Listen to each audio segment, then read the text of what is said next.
Un arrebato, un apasionamiento extremo, un furor, una enajenación, muchas veces la ira extrema. Para la mayoría de la gente, un momento puntual. El problema llega cuando uno vive en un constante arrebatamiento, en un estado permanente de ira. ¿Cuánto daño tiene que hacerse uno para empezar a hacérselo a los demás? Y sobrepasado este punto, ¿hay vuelta atrás? El caso real. Patrona, disculpe la interrupción, pero las reclusas están exhaustas. Llevan más de 15 horas trabajando. ¿Oye el sonido de los violines? Los oigo, señora Mandel. ¿Sabe por qué le ponemos música a las presas? Lo desconozco. Ellas no tienen nuestra cultura. No son capaces de apreciar las notas en su conjunto, pero la música las calma. Creen que están a salvo. Algo en su cabeza les dice que si suena música van a poder vivir un día más. ¿Cree que debemos interrumpir ya el castigo? Por supuesto. El castigo ha acabado. Es momento de darles una lección. Acérqueme los guantes blancos. Operario, pare la música. ¡Atención! Den un paso al frente a las siguientes reclusas. Ha llegado a mis oídos que algunas de vosotras no estáis satisfechas con el trato que os estoy dando. Reclusa 2349. Por culpa de las habladurías de unas pocas, habéis pagado todas con el correctivo de trabajar hasta la extenuación. Espero que no se vuelva a repetir esta situación. El resto manténganse en formación. Ya están todas, señora. Llévelas al paredón, que todas vean el precio que se paga por ser una charlatana. ¡Andando! ¡Carguen armas! Quiero que miréis atentamente. Estáis a punto de aprender una lección muy valiosa. ¡Apunten! En el campo de Ravensbrück, mantener la boca cerrada os puede salvar la vida. ¡Fuego! Muy bien. Ya podéis iros a vuestros barracones. ¡Reclusas, rompan filas! Señora, ¿qué hacemos con los cuerpos? Córtenles la lengua y póngalos en medio de la plaza. Déjelos allí una semana. Así cundirá el ejemplo. Sí, patrona.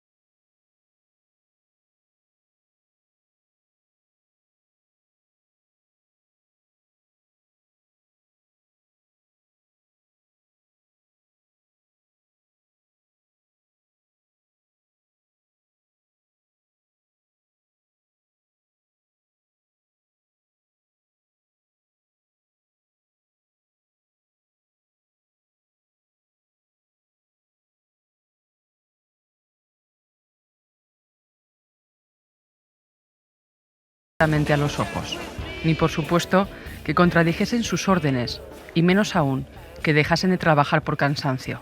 Nadie debía llevarle la contraria, porque el castigo podía acabar con su vida. Esta guardiana era un ser atroz, repugnante y depravado. Tal fue su maquiavélica presencia en los campos de concentración de Ravensbrück, Auschwitz-Birkenau y Dachau, que llegó a jugar un papel estelar dentro del Holocausto. Se ganó el respeto de sus camaradas y el miedo de sus inferiores. Aquella bestia, como llegaron a apodarla, vio crecer en sus manos el poder y el sadismo que utilizó contra sus mascotas judías, como le gustaba llamar a los presos que tenía a su cargo.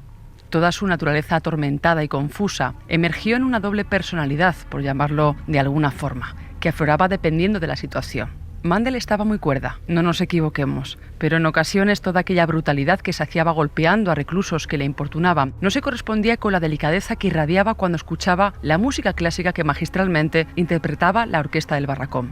Cada nota que se escuchaba pretendía ahogar el grito desgarrador de las terribles torturas. Sin embargo, la cruel nazi, antes de caer prendada por el hipnótico poder de Hitler y del nazismo, tuvo una vida normal. Provenía de un pequeño pueblecito austríaco, Mutkirchen, un lugar casi idílico entre verdes parajes, donde nació en 1912 en el seno de una familia modesta.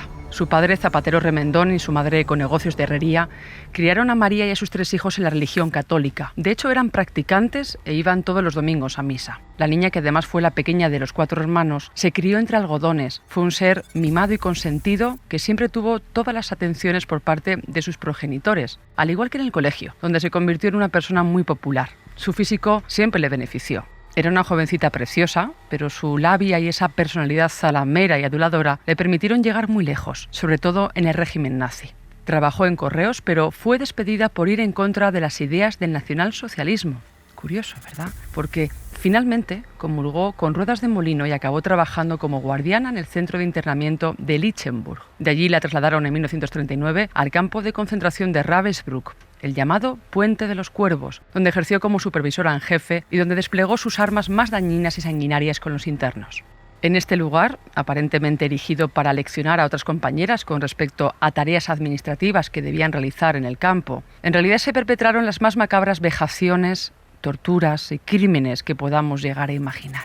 Y María Mandel fue quien dirigió aquellas salvajadas. Los pases de revista eran agotadores y quienes no lograban superarlos acababan en el búnker de castigo. Seleccionaba mujeres para humillarlas hasta la extenuación y mediante la práctica de todo tipo de flagelaciones consumaba día tras día ejecuciones que acababan con la muerte de aquellos pobres conejillos de Indias.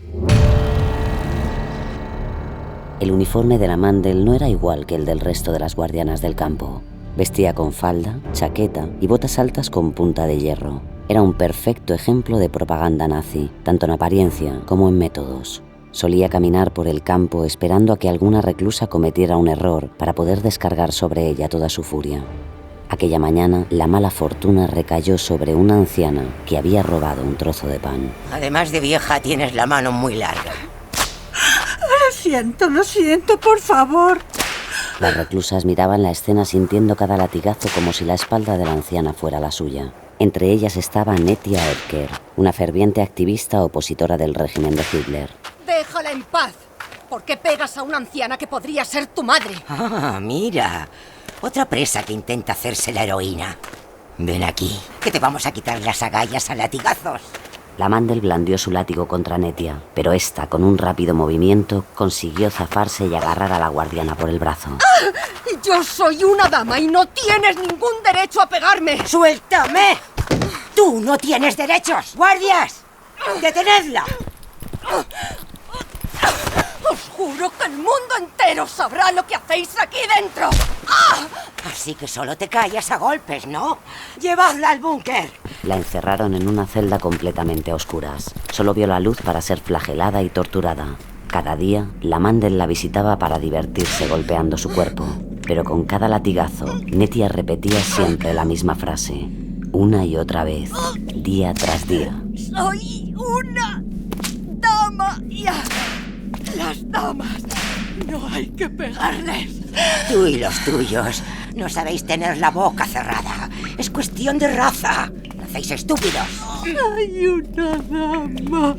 ¡Cállate! Soy una dama y a las damas no hay que pegarles. ¡Que te calles! Fuera de sí, la Mandel se acerca a ella, saca su arma y la mete en la ensangrentada boca de Nettia. A ver si ahora eres tan valiente. ¡Vamos! ¿Se te han quitado las ganas de hablar? ¿O es que ya no eres una dama? ¿Sabes qué? Me da igual lo que seas. Voy a seguir pegándote hasta matarte. ¡A las damas no hay que pegarles! ¡Zorra estúpida! Pasó 6 semanas dentro del búnker, pero se dice que cuando la sacaron de aquella celda, aún era capaz de aguantarle la mirada a la Mandel. Mandel estaba intoxicada por su propia autoridad, explicó una damnificada durante el juicio. No le faltaba razón a esta mujer. Aquellos castigos no solo generaban miedo en el resto de prisioneros, sino que además permitía tenerlos más controlados. De ahí que sus superiores aplaudiesen sus viles técnicas con los presos y que compañeras como Irma Kress, Dorotea Binz o Juana Bormann copiaran su severidad y extralimitación con judías y polacas. Pero jamás hubo nadie que pudiese igualarla en cuanto a salvajismo se refiere. Durante aquellas largas jornadas en el búnker de Ravensbrück, las internas sufrían flagelaciones en tandas de 25, 50, 75 y 100 golpes cada una, hasta que caían exhaustas. Siempre las obligaba a contar en voz alta, pero ninguna lograba llegar al número 10. La mayoría moría por hipotermia, tras abandonarlas al aire libre en pleno invierno. Neus Catalá, una de las supervivientes españolas encerrada en Ravensbrück, recuerda aquellos momentos donde el frío y la muerte asediaban a las mujeres. Muchos días nos quedábamos allí hasta las 9 de la mañana, desde las 4 de la madrugada, sin haber bebido más que un agua que no era ni tan siquiera caliente. Un agua que le llamaban café, una cosa amarga que debía ser ortigas secas, yo qué sé, y nada más. Con eso en el cuerpo, vestida de aquella manera que no te abrigaba nada, sube hacia allí para estar tantas horas así. Cada día caían mujeres muertas, cada día. Un día llegamos a estar a 30 grados bajo cero. El puente de los Cuervos no era de este mundo, no podía serlo. Toda aquella miseria, putrefacción, enfermedades y crímenes no podía ocurrir en un mundo como el nuestro, ¿verdad? La voz de esta exiliada republicana capturada en la resistencia francesa nos recuerda aquellos agónicos momentos. Aquellas mujeres eran calaveras que nos miraban. Solo veías luz, ojos y calaveras. Y aquellas mujeres que nos miraban. Yo decía, ¿pero eso qué es? Hay muertos que nos están mirando. ¿Tan tétrico? No hay nombre. El sufrimiento moral, aquel abandono. Salías del mundo. Decíamos que salíamos del mundo, que allá ya no era el mundo. Sin lugar a dudas, escuchar a Neus hace que un escalofrío recorra nuestro cuerpo. Ella fue una de las afortunadas en librarse de la cámara de gas, aunque no de las múltiples torturas a las que fue sometida en sus años en este centro de exterminio. Porque eso es a lo que se dedicaba la máquina del nacionalsocialismo, a exterminar a todo aquel que no perteneciese a su raza, a sus creencias políticas, a su religión, porque al fin y al cabo el nazismo puede identificarse como tal y a Hitler como a su particular dios. Dotada de una gran inteligencia, de ese físico aterrador y con un carácter inflexible, María se convirtió en una de las personas más odiadas y repudiadas del campo. Siempre llevaba guantes blancos. ¿Por qué? Bueno, pues porque le encantaba ver cómo aquella prenda se teñía con la sangre de sus víctimas después de cada maltrato, de cada golpe o flagelación. Además, fue una de las guardianas que supervisó los terribles experimentos médicos donde practicaban auténticas atrocidades con las presas. Desde crearles una discapacidad permanente, adelantarles la menopausia o provocar su infertilidad, hasta romperles huesos y músculos para después suturárselos en carne viva. La mayoría de aquellas víctimas morían sobre la mesa de operaciones, después de una larga agonía para después llevarlas al crematorio. Ravensbrück se convirtió en el auténtico infierno. Pero este no fue el único campo que padeció las animaladas de Mandel. Auschwitz-Birkenau también sufrió su presencia desde octubre de 1942. La supervisora no solo pasaba revista en los barracones, sino que además se encargaba de la selección de las reclusas que iban directamente a la cámara de gas. Derecha, izquierda. Derecha, izquierda. Así distribuía a aquellas mujeres que iban a morir o a seguir viviendo. Los niños tampoco se salvaban de la criba. Ya lo dijo Himmler, hasta el niño en la cuna debe ser pisoteado como un sapo venenoso. Sin embargo, Mandel, en un momento de lucidez, quiso salvar a un pequeño gitano de 4 años, al que cuidó como si fuese su propio hijo. Algunas supervivientes recuerdan que la guardiana llegó a quererle, pero esa puntual ternura no logró ablandar por completo su corazón de hierro. Soldado, ¿qué tenemos? Un cargamento de adultas, directora. Entre 300 y 400. Revisad el tren hasta el último rincón. Seguro que también hay niños. En un campo de concentración en el que no estaban permitidos los menores, huelga decir lo que María Mandel hacía con niños y recién nacidos. Directora, aquí hay un crío. Está escondido en un bidón. Dice que sus padres no están con él. ¡Tráigalo! Se llamaba Aarón y, por lo que se pudo saber, era el hijo de una familia gitana de alto poder adquisitivo. Sus padres habían muerto en la cámara de gas. No tendría más de 5 años y, sorprendentemente, la Mandel se lo llevó a su residencia. Pero qué guapo vas con esos pantalones y esa camisa. ¿Te gusta tu nueva ropa, Aarón? Sí, mucho. Ya no tengo frío. Los métodos de María Mandel no cambiaron cuando estaba entre los barracones, pero cuando estaba con el niño... Te he traído una cosa de las cocinas. Tápate los ojos. Ya puedes abrirlos. ¡Chocolate! ¡Chocolate belga! El mejor. Aquí tienes. Pero no te lo comas todo de golpe. ¿Está rico? ¿Eres mi nueva mami? Bueno, ¿tú quieres que lo sea? ¿Mis padres de verdad van a venir a buscarme? No lo sé. Entonces sí quiero que seas mi nueva mami. A la bestia de Auschwitz se la veía sonreír por primera vez. Al parecer, esta fue la única época en la que mostró públicamente un atisbo de humanidad. Sin embargo, e inesperadamente, su alegría se vería truncada. Haga venir al resto de su banda. ¿Va todo bien, directora Mandel? He dicho que haga venir al resto de su banda. Enseguida. Apenas podía ocultar su emoción. Puños apretados, gesto de rabia. Las integrantes de la banda sintieron un tremendo escalofrío nada más verla. Toquen. No paren de tocar hasta que yo se lo ordene. ¿La pieza de siempre, directora? Sí. Partitura 4, página 9. La Mandel siempre hacía sonar Madame Butterfly de Giacomo Puccini antes de cada ejecución. Para ella era como un ritual, pero aquel día era diferente. Apenas escuchaba, estaba completamente ausente, al borde del llanto. Es probable que recordando lo que acababa de hacer, sintiera vergüenza de sus actos y quizás, por primera vez, también odio hacia el Tercer Reich. ¿A dónde vamos? Vamos a dar un paseo. ¿Puedo coger el trineo? No. Hoy no. Vamos. Nos esperan. ¿Quién? ¿Quién nos espera? Es una sorpresa. ¡Han venido mis papis! ¿Son ellos? Sí. Son ellos. Pero yo no quiero irme. Me quiero quedar contigo. Eso no puede ser. ¿Vas a venir con nosotros? No. No puedo ir con vosotros. Dame un abrazo. Había recibido órdenes de la alta comandancia y eran muy claras. En Auschwitz no había sitio para los niños. Aquella mañana acompañó al pequeño Aarón a la cámara de gas. Y ahora, por más que sonara la música, era incapaz de olvidar los gritos y el llanto del niño que acababa de asesinar. En el Tercer Reich no había lugar para las excepciones, ni siquiera para las de María Mandel. Esa fue la única vez que María Mandel pareció humana, porque hasta entonces solo se comportaba como una verdadera bestia. Pero las órdenes son las órdenes y había que cumplirlas. No podía encariñarse con un prisionero, no podía amar, no podía ser persona. Así que la guardiana siguió perpetrando torturas, disparos indiscriminados y selecciones a la cámara de gas. De hecho, me gustaría recordar el testimonio de Conchita Granger Ramos, superviviente española en Ravensbrück, que en una entrevista contó un incidente parecido al del niño gitano en Auschwitz, pero cuyas consecuencias fueron aún más terribles. En aquella ocasión, Mandel se valió de un perro adiestrado para perpetrar el asesinato. Había un niño de 3 o 4 años que corría por el sendero de los barracones y una de las oficiales, de las que llevaban el uniforme de las SS, le va a gritar. Y como el niño no la escuchaba, le lanzó al perro. El perro lo agarró y ella con la matraca, pam, pam, pam, hasta que lo mató. Los crímenes siguieron manchando sus manos y los prisioneros continuaron temiendo la cólera de aquella mujer.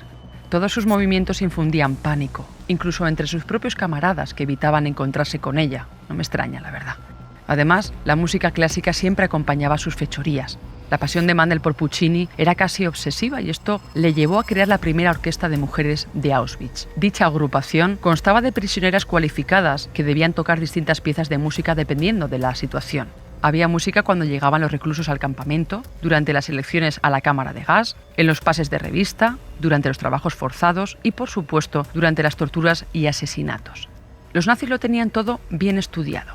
Por un lado, debilitar el físico del recluso privándole de víveres y, por otro, minar su moral con la interpretación de música alemana y cánticos arios. Aunque uno de los problemas que siempre preocupó a Mandel a su llegada a este campo de concentración fueron las malas condiciones de salubridad de sus instalaciones. Los cadáveres se apilaban después de cada ejecución y eso generaba multitud de epidemias. Ni siquiera se quemaban los pijamas a rayas de los presos. Estos volvían a entregarse a nuevos reclusos que se acababan infectando por el gas Ciclón B y muriendo envenenados. Así que la obsesión de esta supervisora no era otra que realizar sendas desinfecciones para que los contagios no se siguieran propagando. Las pésimas condiciones sanitarias de Auschwitz provocaron grandes epidemias de piojos, pediculosis y tifus. María Mandel, para reducir los focos, programaba regularmente desinfecciones entre las reclusas. Despertadlas a todas y sacadlas a la calle.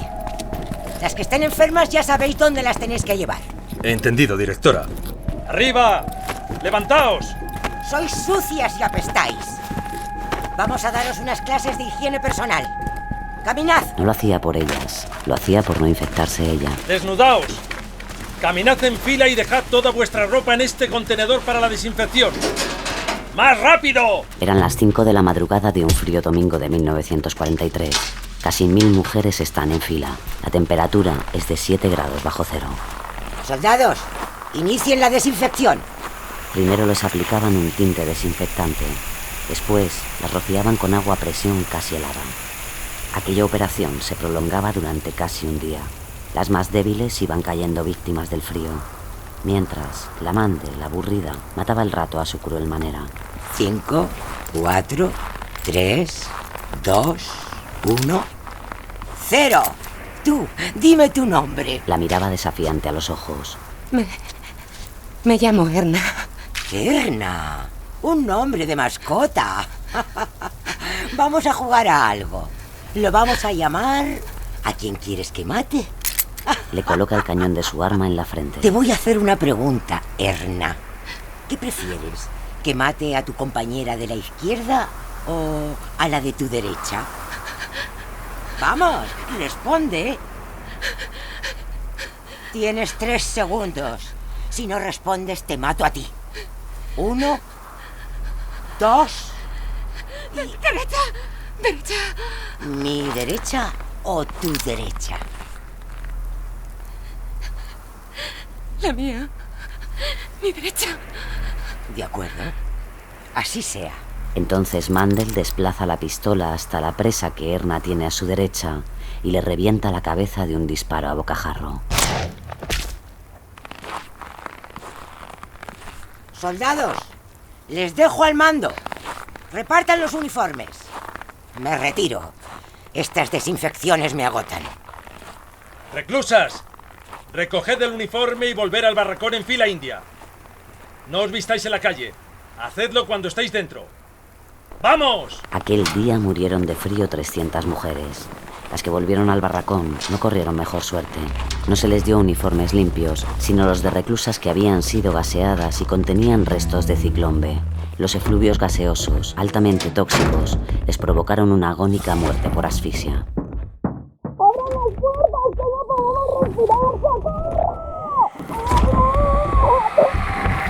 Nadie acudió en ayuda de las mujeres. Murieron prácticamente todas. Fue un domingo trágico el de aquel invierno de 1942, como el de tantas reclusas que recuerdan como si fuese hoy lo que supuso permanecer en un campo de concentración día tras día. Los presos políticos eran llevados a trabajar hasta la extenuación por la bestia. Para ella, aquellos seres humanos solo eran una panda de perros. Así lo cuenta el polaco Jerzy Bielecki, superviviente en Auschwitz. Vi a un hombre de las SS, un suboficial, que paseaba por la gravera con una pistola en la mano. Era sadismo. ¡Perros, malditos comunistas! ¡Sois unos mierdas! Decía cosas así de terribles. Y de vez en cuando apuntaba hacia abajo y disparaba. ¡Pam, pam, pam! En aquellos momentos donde los gritos lo inundaban todo, donde la maldad imperaba en las manos de Mandel, reclusos como el preso político Kazimierz Piechowski solo podía pensar en una cosa: sobrevivir. Escuchémosle. Ahora piensa en dónde hay que ir a trabajar, en sobrevivir un día más. Solo pensabas en sobrevivir. Ten cuidado con el pan, que no te lo roben. Así podrás tener algo para desayunar. Ve a trabajar e intenta encontrar un trabajo no tan duro. Eso era lo que te preocupaba. Y no bajar nunca la guardia. Ten cuidado. Tienes que sobrevivir. Después de estos horribles testimonios, me pregunto, ¿quién en su sano juicio seguía alentando a María Mandel en la barbarie y el horror? La respuesta sería nadie. Pero los nazis jamás reconocieron que se equivocaron, que estaban haciendo el mal. Desgraciadamente, el nazismo y sus dirigentes creyeron a ciencia cierta que estaban haciendo un bien a la humanidad. Así es como la bestia llegó a ser homenajeada con la Cruz al Mérito Militar segunda clase. Aquel premio recompensaba las actividades crueles, depravadas y sádicas de una verdadera asesina. Durante mi investigación sobre María Mandel para este caso real, y por supuesto para mi libro Guardianas Nazis, donde hablo de esta bestia pero también de otras compañeras igual de maquiavélicas que ella, no logré encontrar un solo vídeo donde se pudiera escuchar su voz. Sí que hay imágenes, incluso las actas del juicio en el que quedó transcrito su testimonio, pero no hay sonido, desgraciadamente. Sin embargo, sí he conseguido recopilar las palabras de Hans Friedrich, miembro de la primera brigada de infantería de las SS, que estuvo en Auschwitz y que habla de esta forma de los prisioneros. Estaban tan traumatizados y asustados que con ellos podías hacer lo que quisieras. ¿Pero qué pensaba este soldado cuando disparaba a sus víctimas? ¿Sintió compasión alguna vez? Esta fue su respuesta. Nada. Solo pensaba: Apunta con cuidado. Para acertar, pensaba en eso. Porque mi odio a los judíos es demasiado grande. Reconozco que mi forma de pensar sobre esta cuestión es injusta, lo reconozco. Pero lo que viví en mi juventud, cuando vivía en una granja, lo que nos hacían los judíos, bueno, eso nunca cambiará. Estoy firmemente convencido. Gracias a ese acérrimo odio hacia el resto de la humanidad, más de 4 millones de personas cayeron en los campos de exterminio nazis. María Mandel fue responsable directa e indirectamente de la muerte de 500.000 de víctimas. Y de Auschwitz-Birkenau, esta guardiana fue transferida al subcampo de Mulhdorf, en el campamento de Dachau, donde siguió perpetrando torturas y llevando a cabo las elecciones a la cámara de gas. No estuvo mucho tiempo destinada allí, porque la llegada de los aliados en abril de 1945 provocó su huida a través de las montañas del sur de Baviera. Quería regresar a su ciudad natal austríaca. Sin embargo, la libertad le duró muy poco. El 10 de agosto de 1945, la bestia de Auschwitz por fin era detenida por los norteamericanos e interrogada concienzudamente. Las tropas americanas tuvieron en cautiverio durante un año a María Mandel. En octubre de 1946 fue extraditada a Polonia y tuvo que esperar un año a ser juzgada por crímenes contra la humanidad. La vista judicial dio inicio en noviembre de 1947, en Cracovia. Señoría, en mis casi 3 años como guardiana del campo de mujeres de Auschwitz-Birkenau, traté de manera justa a todas las prisioneras. ¿Afirma que no fue violenta con ninguna de ellas? Ni quiero ni voy a ocultar que sí lo fui. Pero tan solo con aquellas que violaron la disciplina vigente en el campo. Esa versión no cuadra con la de algunos testimonios. En ellos se afirma que con frecuencia usted caminaba con un látigo en busca de víctimas. Lo siento, señoría, pero yo no he tenido jamás ningún látigo. Además, no soy diestra para las armas. No sabría cómo usarlo. Comprendo. Algunos testigos afirman también que durante las largas desinfecciones de Auschwitz, usted caminaba matando a presas de manera aleatoria y rematándolas con un tiro en la cabeza. Lo siento, pero no recuerdo esos hechos, señor. ¿Y tampoco recuerda su participación en la selección de reclusas destinadas a la cámara de gas? De la selección se encargaban los médicos y el comandante de campo. Yo jamás pisé las zonas de gaseamiento. Yo desde septiembre de 1943 solo me dedicaba a hacer tareas administrativas y de despacho. Se levanta la sesión. El 22 de diciembre, el presidente del tribunal, Alfred Eimer, inició la resolución del juicio de Cracovia. Uno por uno, fue leyendo la sentencia de cada acusado presente en aquella sala. Eran 43.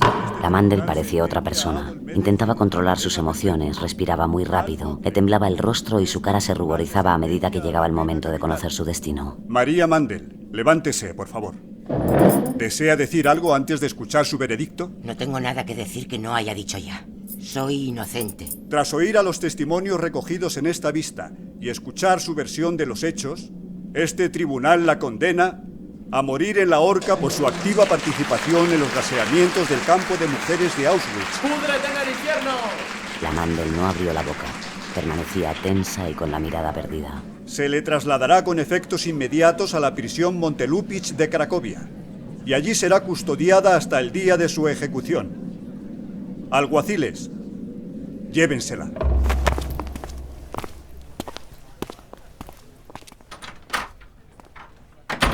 Finalmente se hacía justicia.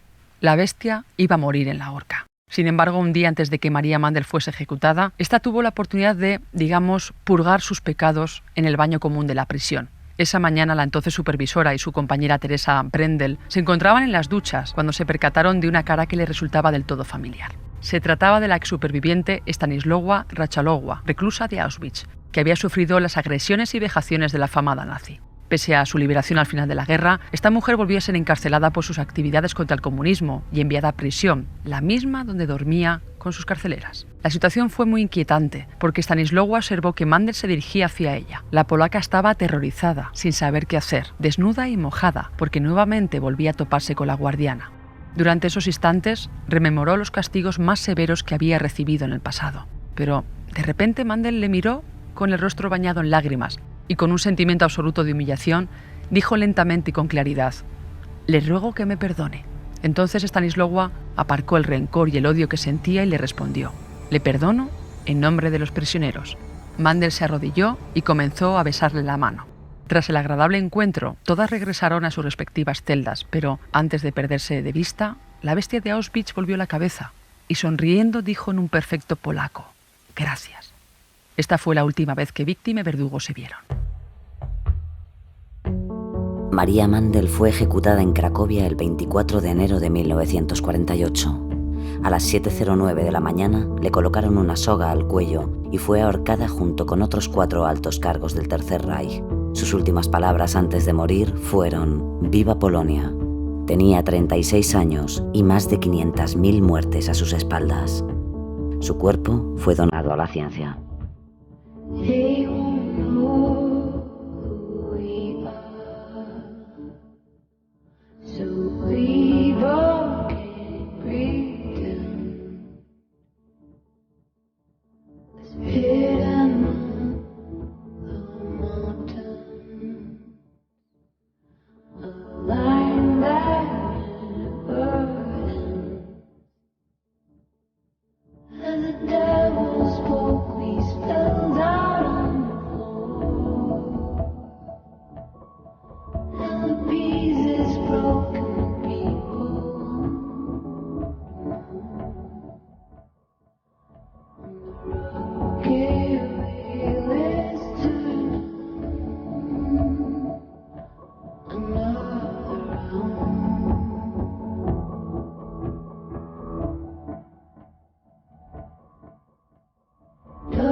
Negra y criminal.